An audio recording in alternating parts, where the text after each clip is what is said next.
Hey everyone, welcome back to another episode of the Business of Good Live. I'm Jason Haber. Thanks so much for joining us today. We've got something really fascinating on the show today. No electricity, no problem. How in the world are you able to connect people without electricity with satellite TV? You know, we get pitched for lots of different guests to come on the show all the time, and we're always very careful about, whom we bring on. And every once in a while I see a headline and I sort of stop and I say, did I read that right? And is this the case? And sure enough it is. An amazing company, Azuri Technologies. And what they're doing in Africa is redefining not only the solar lighting experience for millions of people across Africa, but also they're providing them now with a service that you and I watching the show might think might be impossible. In my book, The Business of Good, we talk about this end of the market, what we call back here the base of the pyramid, the 4 billion people or so who are at the bottom of the economic scale in the world. Yet at the same time, they make up the world's largest socioeconomic group. And by virtue, as a total, they have the world's largest purchasing power. Now, of course, individually, they'll make under $3,000 a year, but they're rising out of poverty and at great lengths, and there are amazing companies that are providing services that are literally not only lighting their lives, but changing their lives. And one of those amazing people is with us today. Simon Bransfield-Garth, the CEO of Azuri Technologies, is with us from the UK. Simon, are you there? I'm here. Pleasure to meet you. Thank you so much for coming on today. And you're joining us from the UK today, right? Yeah, I'm joining you from Cambridge, England. Excellent. How's the weather?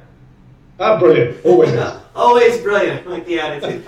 So for those watching, we'd love you to have, if you have any questions for Simon, please shoot them over to us. If you share this episode while live with your social network, plus ask us a question today, we'll be sending you a copy of the Business of Good, and I'll sign it, and Jeffrey and I will send it out to you. So, Simon, let's get right into it. So your company is doing a couple of really amazing things, and we talked about this earlier, this escalator that you've built to empower people. It starts with the solar technology platform. Can you just first, let's talk about that, and then we'll get into the satellite TV component.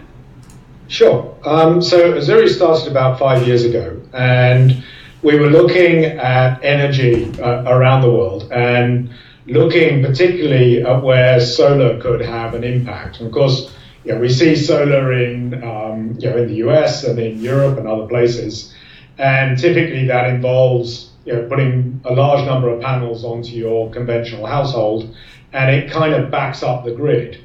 But what happens if you don't have the grid? Well, you end up having a mobile phone that perhaps is 20-year-old technology, and you're using a kerosene light that the pharaohs would have understood perfectly well. Right. So we're trying to see, well, could we use solar technology to provide lighting in off-grid households? And we did some calculations and worked out that actually the math works up pretty well. People are spending order of magnitude $2 to $3 a week on kerosene for lights, and maybe another $1.50 to charge their mobile phones. And so the repayment time for a solar lighting system is pretty good. So we asked ourselves, well, if everything's so wonderful, how come the whole of Africa isn't awash with solar power? Right. And it comes down to the fundamentals of renewables, that when you and I move house, we just pay for the electricity we use. Whereas if you have renewable power, you basically have to buy your own power station. And that means that you've got to have capital in the first place. So what we did was to combine a small solar home system with mobile money, which is something that's really very common across Africa, right, to allow people to pay for their solar power instead of having to pay for it up front. So you're shifting the cost burden and spreading it out as opposed to the upfront. That's right. And the neat trick is that the amount they pay per week for the solar is actually less than the amount that they were paying the week before for the kerosene and mobile phone charging. So let me stop you there. That's really interesting, because you're saying that this new technology is cheaper and more efficient than kerosene.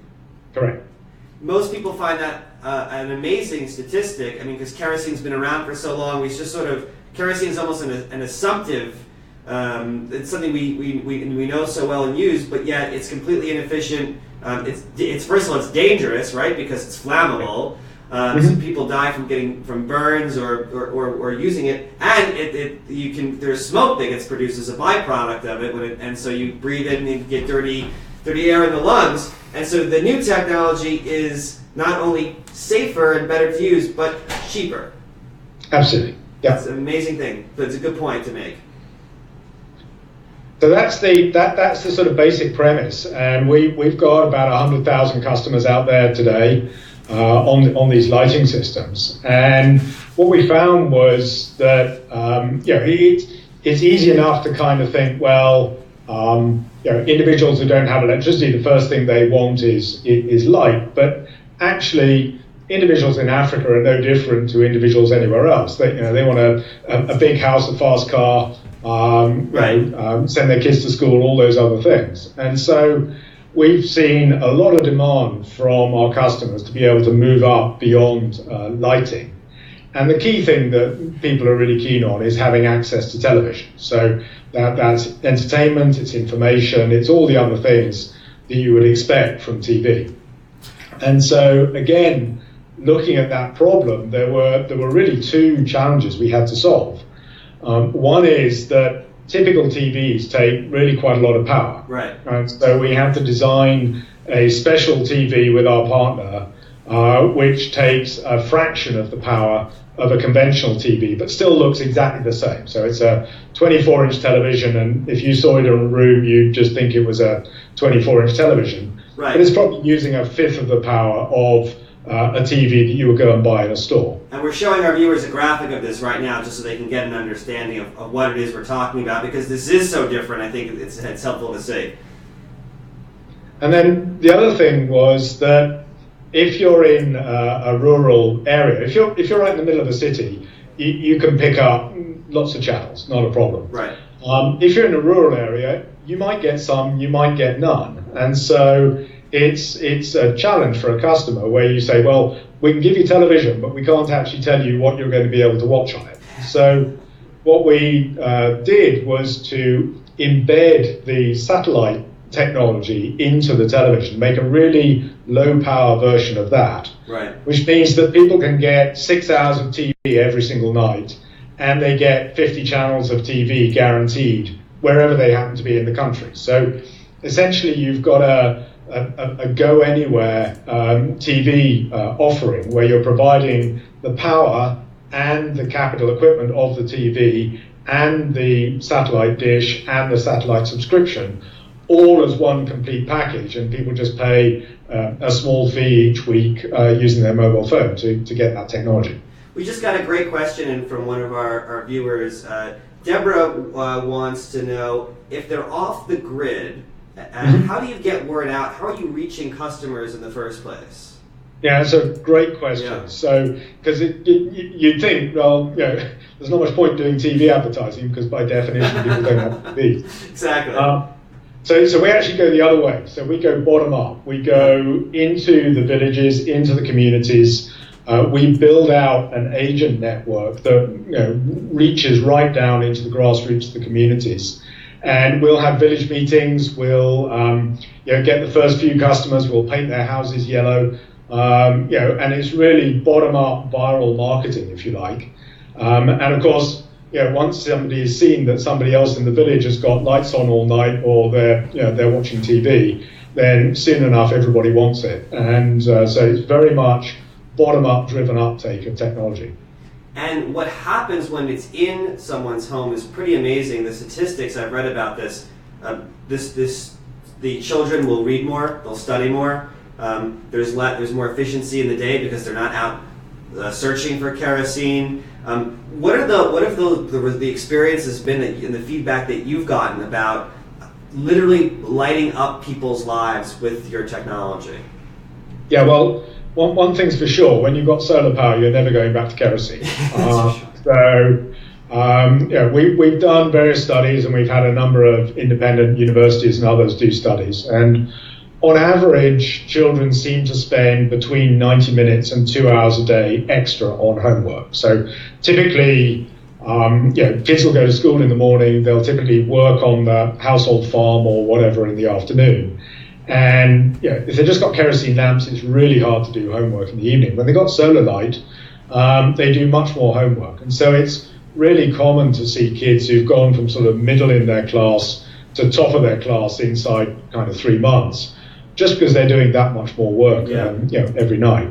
And then the same thing's true for families. So most people in rural Africa have multiple jobs. Families typically have a piece of land, and some of that's used for food that they grow for themselves. Some of that's used for food that they go and sell. They may have some retailing type activities, a variety of that. And by being able to do things in the evening, like processing crops and stuff in the evening, that means you can be first to market, you can keep the stall open past dark. And so people are increasing their earning capability just by being able to have access to light.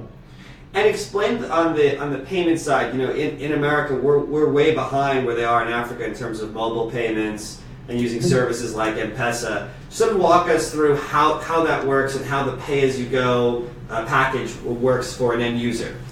Yeah, so mobile payment is really common across Africa. In fact, it's said that something like 35% of Kenya's gross domestic product goes through mobile money. Right. It's a tremendous amount of money through that mechanism. But it's really very simple. You have a kind of an e-wallet on your phone, and you send an SMS, and that transfers money from your e-wallet to somebody else's e-wallet.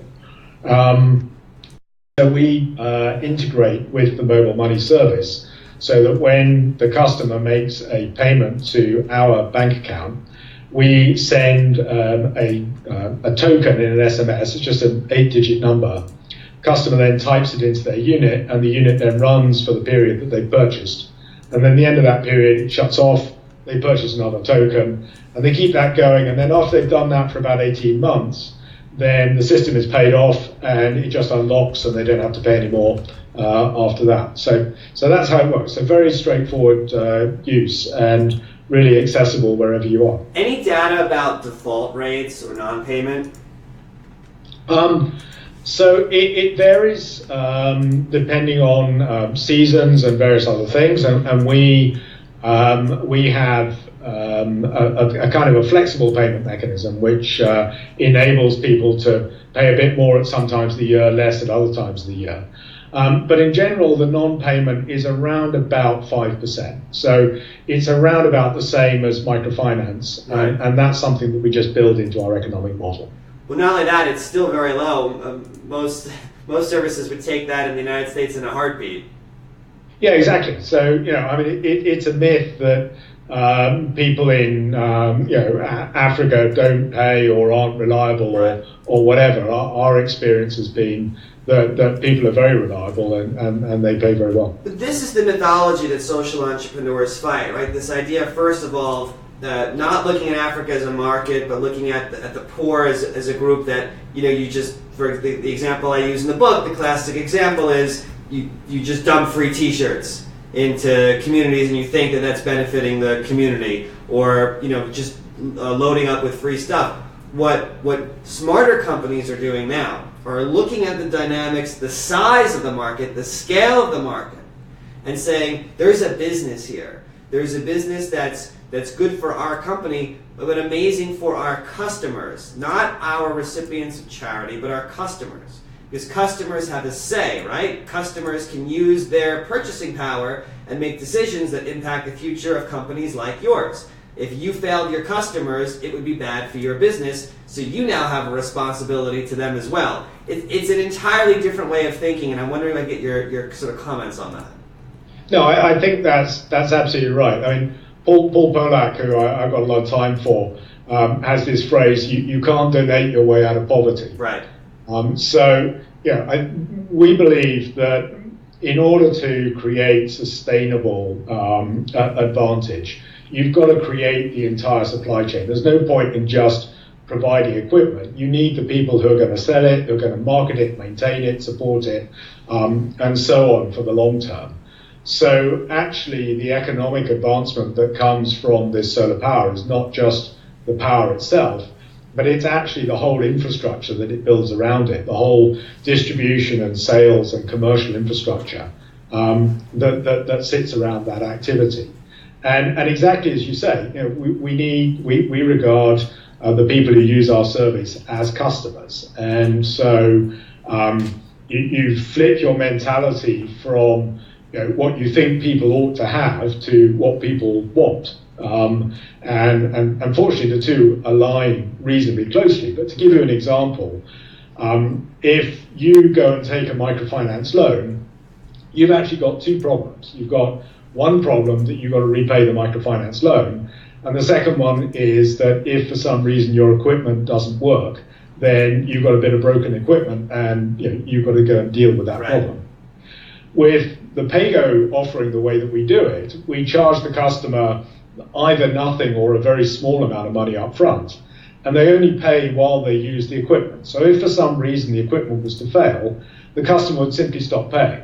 So effectively, all of the risk has transferred from the customer to us as the supplier. We're responsible for making sure that the customer has a fully functioning service, because if they don't, they ain't going to pay us. Right. And so that's, at one level, some investors would run in horror at that idea, because we're taking on responsibility. But we take the view that we know our product's good, we know it doesn't break, it's reliable, we know that people will treat it well, and so we can provide customers who've, this is the first time they've had electricity, it may be the first time they've used mobile money. There's a lot of new stuff around here. So let's provide something that is really low risk, where the customer doesn't feel in any way threatened by taking the product. And of course, once they've had it for a while, they get used to it, they love it, and everything's great. So it's an example of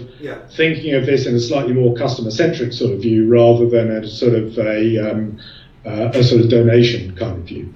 And what is their retention rate for customers? I presume it's fairly high. Oh, it's great. I mean, once customers have got this sort of technology, they see the value. Right.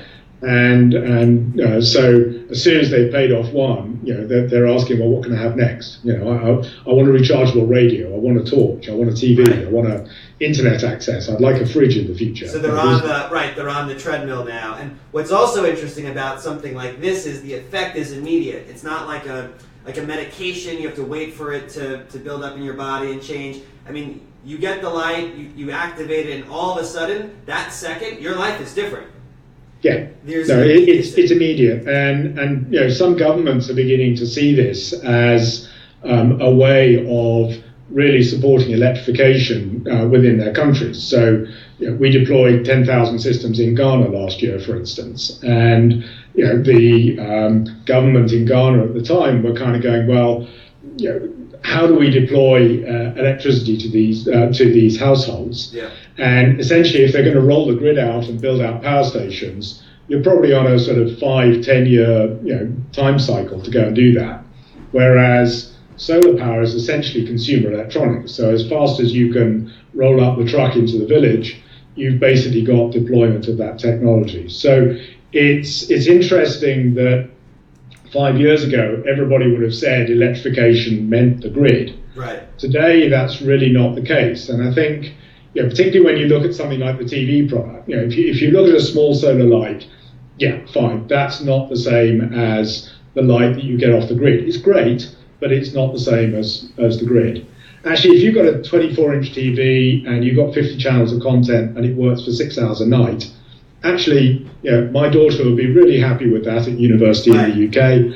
I'm sure, many people across the US would be perfectly happy with that. So, at that sense, that particular solution, that narrow solution of TV, actually, that's grid replacement, and that's a really important step change where we're seeing distributed power within certain, defined domains is a viable alternative for getting the grid. It's amazing. It's a complete game changer, and I want to ask you about the role that government plays in this and how you work with government. We have a few questions here that are coming in. We have actually 3 questions that came in. One just came in.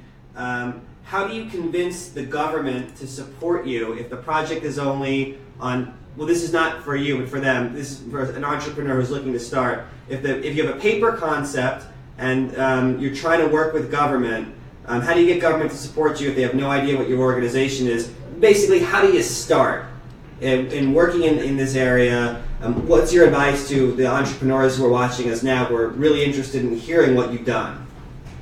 Yeah, so I think, I don't think government would be my first port of call unless there was some particular regulatory hurdle, I had to get over. I think, to be honest, just do it. Go out there, make it happen, show it works, and then government will fall in later on. But truthfully, we don't get and we don't expect very much government support. This is a commercial activity. And we work with government, and government likes what we do, but we're not looking for government subsidies or handouts or whatever to go do this stuff. This is being run as a commercial enterprise. So Simon, do you work in Botswana? Because we have a number of people from Botswana who are watching us right now and are fascinated by hearing what you're working on. So we've not done so much in Botswana. I mean, generally the electrification rates are higher in Botswana per capita than they are in some other countries.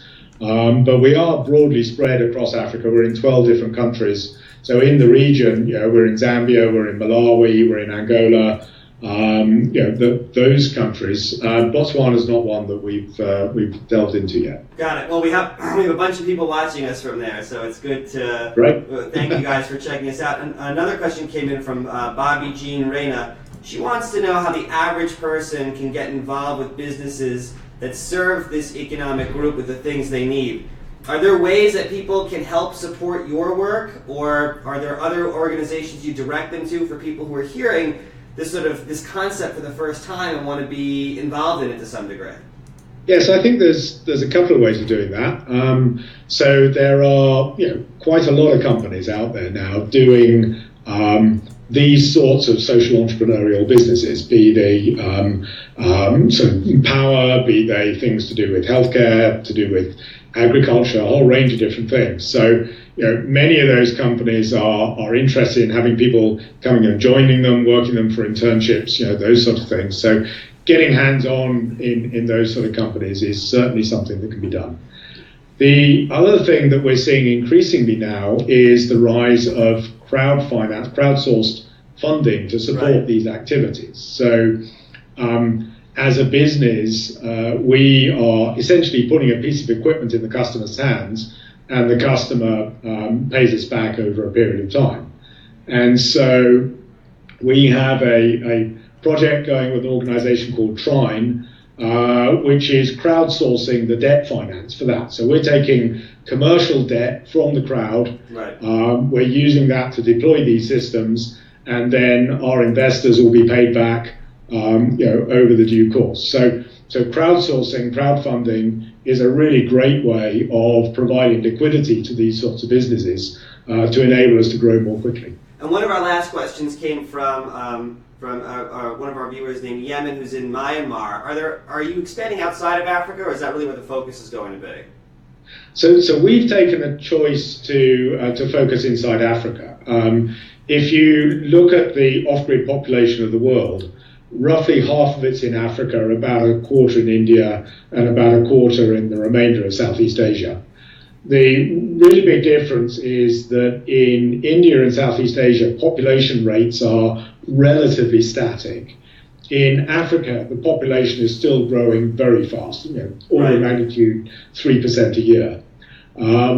And so the problem of electrification is compounded in Africa, because not only have you got to electrify all the people who currently don't have electricity, but you've got a whole load of people coming up who are also going to want electricity. So we focused on the African subcontinent, but there are other companies doing this sort of thing, both in India and in Southeast Asia. And that's the particular challenge within Africa. As I understand it, the population growth is exceeding the increase in people getting on the grid, so you actually have a problem that's expanding right now there, despite all the work that's being done. So that's exactly right. And you can regard as a problem or you can regard as an opportunity. Exactly. So 40% of Africans are under the age of 14. Right. And I haven't yet found a 14-year-old who can't work out how to use a smartphone. So either have I. I have a 5-year-old, and she's quite deft at it now. So it's like. So there's a real opportunity for this young population to get access to distributed power, get access to smartphones, the internet, and be really entrepreneurial and creative and create businesses bottom up in a very different way to the way, say, China has developed or other emerging economies. So real opportunities to do things uniquely. And someone touched on this earlier, but I want to make sure I got this question in, because you're working in areas that have, some are more stable governments than others. Do you get pushback because sometimes governments take issue when their citizenry are getting information that comes from outside of the government? Has that come up in any dialogues with anyone? That's not really been a problem. I think if a government chooses to restrict that, they restrict it at source, if you like, by restricting access to the internet. But most people have got a mobile phone. The problem is they have to go into the market to go and get it charged up. Right. And so by providing these sorts of technologies, then it makes it much easier for people. But my personal view, my personal hope is that by providing things like the internet, by providing TV, it will provide greater levels of information to people and make accountability that much greater. Now, whether recent history has suggested that actually is what happens when people get more access to the internet or not, that's an open question. But I would certainly hope that it would allow people to get access to information and make their own decisions. Yes, please. No fake news on your network. We have enough of that out there these days. Simon, thank you so much. This has been so informative. Everyone watching, check out the website for Azuri Technologies. We put it up.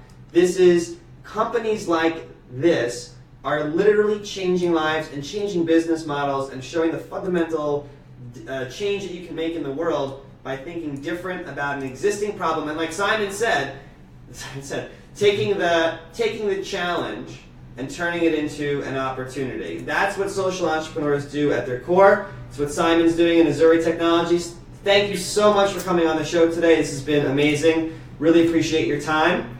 Thank you very much. It's been a pleasure. Awesome. And we'll talk again soon. All the best to you and everyone over there. Thank you very much, and to you. You got it. Thanks everyone for tuning in today. The Business of Good Live. We'll be back with a new episode soon from New York City. We'll see you later.